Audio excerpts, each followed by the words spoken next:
nosaltres l'amenaça és de gran superfície. No és la botiga del costat, tot el contrari. La botiga del costat ens ajuda, que vagi molt també la botiga del costat, perquè ens dona força com a certes. Però la gran superfície per nosaltres sí que és una amenaça. Amb la qual com podem competir? Òbviament amb assessorament i amb detall. Al final de la gran superfície hem de buscar productes d'autoservei. El detall és clau per nosaltres, amb la qual això ho hem de formar. I hem portat els nostres equips de venda a l'Escola Hoffman o grans escoles perquè d'alguna manera extreguin grans coneixements per com puguin explicar.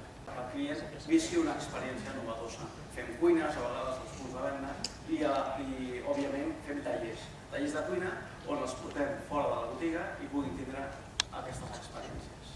L'equip humà ha d'estar entusiasmat, ha d'estar apassionat pel concepte d'innovació. I la creativitat, òbviament, ha de ser compartida per tota l'organització. Fórmules que tenim nosaltres per implicar l'equip humà és que juguin i ens proposin idees i es sentin partícips de la forma que tenen ells d'innovar, amb la qual totes les creativitats i aportacions que fa el nostre equip humà moltes vegades estan en implantació, es fan.